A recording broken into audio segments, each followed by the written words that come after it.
सभी के अपने परिवार एग्जामपुर में हार्दिक स्वागत करता हूं। ये सेटिंग बिठानी ना, पहले कौन सा शब्द आएगा, फिर जैसे आप लोग साथ हो तो आपका नाम कब आएगा, फिर उसके बाद में क्या आएगा, ये सेटिंग अचानक से बिठानी अपने आप में बड़ी तूफानी चीज है। मतलब मुश्किल नहीं हो पाती, मतलब मार्केट में साइड बहुत दिक्कत। मतलब मैं सोचता हूँ कहीं पुल्लिंग स्त्रीलिंग ना हो जाए, कुछ कहीं कोई व्याकरण में मिस्टेक ना हो जाए, बड़ी दिक्कत हो जाती है। तो हम सब मिलकर आप सभी का हार्दिक स्वागत करते हैं और सभी का अभिनंदन करते हैं।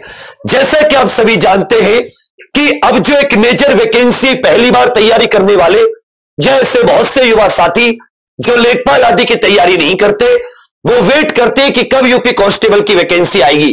तो साथी यूपी कांस्टेबल की वैकेंसी आचार संहिता से पहले क्लियर हो जाएगी। 25,000 प्लस पद जो है वो आचार संहिता से पहले क्लियर हो जाने हैं। तो हम लोग कुछ थोड़ी देर आपको अपनी अपनी छोटी छोटी चीजें बताएंगे कि पहले से तैयारी करने का क्या लाभ होता है। उसके बाद में आप लोगों को टीम से हम लोग टीम के बारे में आज बताएंगे आप लोगों को कि इस बार कैसी टीम आप लोगों के लिए कांस्टेबल के लिए दी जाएगी, जो आपके ऊपर दिन रात मेहनत करेगी, निखारेगी आपको, और बिल्कुल जिस तरीके से कि वो कहते हैं ना कि सोने को कुंदन बनाया जाता है, वैसे ही आप लोगों को तपा के बढ़िया से पढ़ा के अच्छा कंटेंट देकर आपको भी एकदम बढ़िया, एकदम सोने जैसा मूल्यवान बनाया जाएगा। जी सर।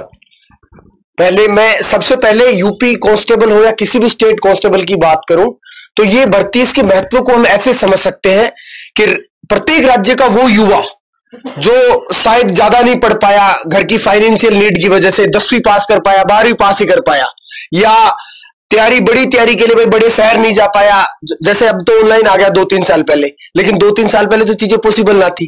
तो कांस्टेबल एक ऐसी महत्वाकांक्षी वैकेंसी होती है कि हर युवा के ऊपर ऐसा दाव होता है कि यार मैं, हाँ कांस्टेबल तो लग ही जाऊंगा मैं, और अच्छी नौकरी भी है, गांव देहात के पास ही ड्यूटी आ जाती है, बढ़िया। सबसे बड़ी बात है ना कि सर इसमें वैकेंसी बहुत ज्यादा वैकेंसी होती है। 25,000, 50,000, 40,000, तो मतलब चांसेस ज्यादा हो जाते हैं, बहुत ज्यादा चांसेस होते हैं। तो अपने आप में ये भर्ती बड़ी महत्वाकांक्षी होती है यार, और हर युवा का सपना होता है फौज पुलिस का। तो गांव ढाणी देहात का बच्चा क्या चाहता है, पुलिस में लगना चाहता है, फौज में लगना चाहता है। तो ये बहुत अच्छा मौका है, और अब चुनावों का प्रेशर है, उससे पहले एक बड़ी वैकेंसी देगी गवर्नमेंट, तो शायद कुछ पॉजिटिव एनर्जी भी जाएगी युवाओं के अंदर। तो शानदार मौका है, एक अच्छी टीम है, जोश के साथ और तरीके से अगर तैयारी करोगे, सदैव तरीके से। सभी लोग शेयर कर दो, जितने भी आप लोग देख रहे हैं, यह सबको पता होनी चाहिए कि जिन्होंने यूपी कांस्टेबल हमें सबसे पहले बताया कैसे बना जाता है, वो इस बार और मेहनत से आप लोगों के साथ होंगे। जी सर।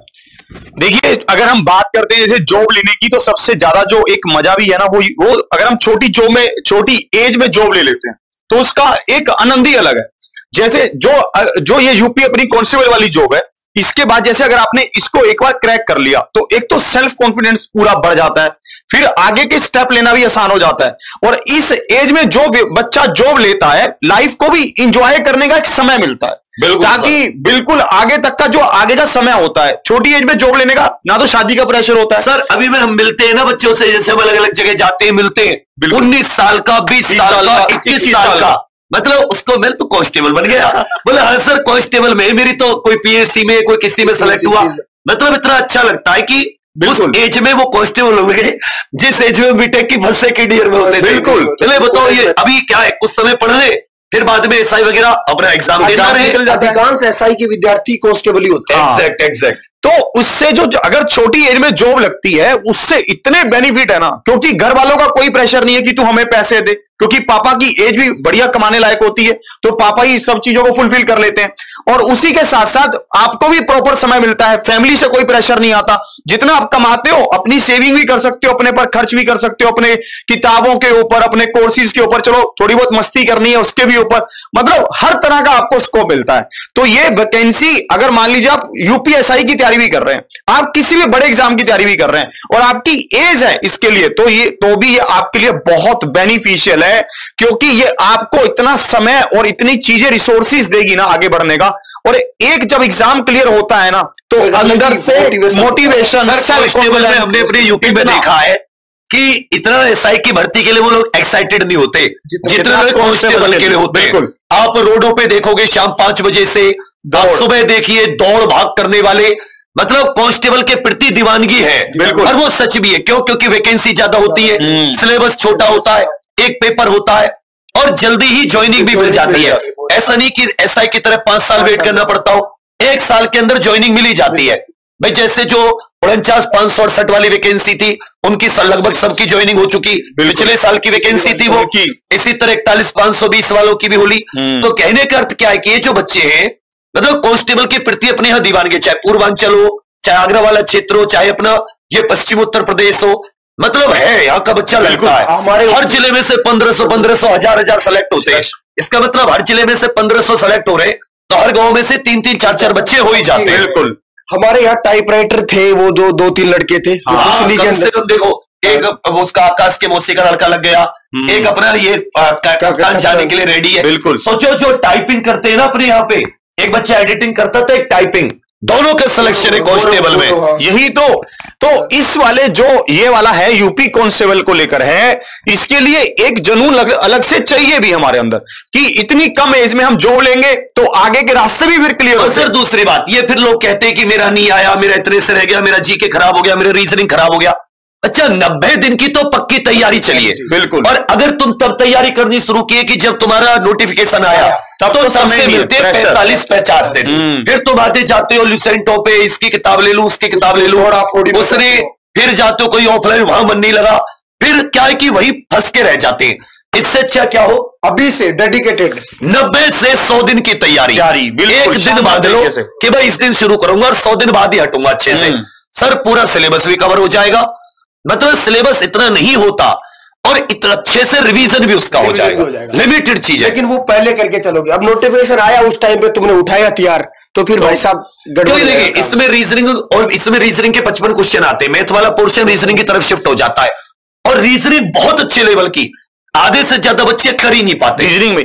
तो देखिए कुल मिलाकर बात यह है कि जब हमें पता है कि हमें यूपी कांस्टेबल देना ही है और हमें पता है कि हमें उसकी तैयारी भी अच्छे से करनी है, तो ये तब नहीं हो पाएगी जब नोटिफिकेशन आ जाएगा या फिर जब डेट अनाउंस हो जाएगी कि अब पेपर होगा, फॉर्म भर लो, तब तो पूरी दुनिया ही करेगी, तब तो सब करेंगे। मजा तभी है जब हम अभी से तैयारी करना शुरू कर दें और जी जान से शुरू कर दें, तो मस्त उसको, हाँ फिर रिवीजन। और जो पेड़ मतलब जो पेड़ मजबूत होते हैं उनको ज्यादा समय मिला होता है अपनी ग्रो करने में, जो पेड़ जल्दी ग्रो हो जाते हैं उनकी जड़ें खोखली होती है, वो आंधियों से ही गिर जाते हैं। तो हमें पता है कि हमें पूरी मजबूती से ऐसे उतरना एग्जाम में कि फाड़ के आना एग्जाम, बिल्कुल पूरे तरीके होना चाहिए। वो जो समय तुमने दिया उसका परिणाम मिलना चाहिए। जब आप जैसे एक आपको पता होगा आपके आसपास में जरूर कोई बच्चा ऐसा होगा जिसको आप देखते बोलते होंगे भाई इसका तो होना ही है, इसको कोई रोक नहीं सकता। उस तरह से बनना है हमें। आस पड़ोस वाले भी सर कहने लग जाते हैं, जो बच्चे का पता होता है कि भाई ये तो 10-10, 12-12 घंटे पढ़ता है, तो पता ही नहीं, पहली बार में निकाल दिया। मतलब लोग सरप्राइज हो जाते हैं बिल्कुल। और जो आसपास के जो पढ़ने वाले बच्चे होते हैं उनको ये पता होता है कि इसका निकलेगा, क्योंकि इससे कोई भी चीज पूछते हैं ये बता देता है तुरंत की तुरंत। तो इसलिए हमें उस कैटेगरी में आने के लिए अभी से तैयारी को बूस्टअप करना होगा, अभी से सभी चीजों को लेकर चलना होगा। हमने अभी से इसीलिए आपकी क्लास भी दे रखी है, बिल्कुल, जिसके लिए अभी आपको कोई पैसा खर्च करने की जरूरत नहीं है। बस अगर आप अपना पहला, जैसे भी मैं मुजफ्फरनगर एक में मुख्य अतिथि के तौर पे बुलाया गया था उद्घाटन में, हाँ जी, वहां मुझे कम से कम सर 10 लड़के मिले, ठीक है सर, जो ये कह रहे थे कि सर ये हम तो पहली बार कांस्टेबल ही देंगे, और ये देखिए नोट्स भी लेकर आए थे, पॉलिटी के नोट्स तैयार थे, उनके हिस्ट्री के नोट्स तैयार थे, करंट अफेयर लेते थे, हिस्ट्री मतलब अपनी हिंदी तैयार थी, रीजनिंग भी कर रहे थे। मतलब अच्छा लगा कि ये बच्चे अभी से डेडिकेटेड है और ये अभी से अपनी चीजों को तैयार करके चल रहे हैं, लाइब्रेरी में बैठ के पढ़ रहे हैं कई घंटे। तो जरूरी है कि आप तैयारी अभी से। अभी मैं आपको वो क्लास भी बताऊंगा। इस बार हम क्या सोच के चल रहे हैं, हर सब्जेक्ट के आपको 2 फैकल्टी देंगे हम लोग, चाहे वो हिंदी हो, चाहे रीजनिंग हो, चाहे मैथ हो, चाहे जीके हो, कोई भी हो, हर सब्जेक्ट की आपको 2 फैकल्टीज हम लोग देंगे। दोनों में से जो आपको उचित और बेस्ट लगे, दोनों में से कोई तो बेस्ट लगेगा, उसे आप अपने हिसाब से पढ़िए उनसे। लेकिन मैं आपसे ये कह रहा हूं डेली 6 से 7 घंटे दीजिए। बिल्कुल, अभी हमारी सुबह 6 से 8 करंट की क्लास होती है, उससे तो कतई मत छोड़िए, क्योंकि बहुत बड़ा रोल होता है, उससे पूरा कवर होता है सर। ज्योग्राफी तो, पॉलिटी तो उसी से कवर हो जाती है। उसके अलावा फिर हमारी शुरू हो जाती है शाम से, शाम 7 बजे अपनी, सुबह 6 से 8 करंट होगी, शाम को 7 बजे हमारी हो जाती है अमित वर्मा सर की मैथ की बहुत ही बढ़िया क्लास। ये सुबह है सर, शाम की 7 से 8। मतलब वो बंदे ऐसे बंदे कि जो लोग जीरो से लेकर चलते हैं आपको, मतलब जीरो से कहने का मतलब है आप आओ तो सही क्लास में, फिर आप सीखोगे।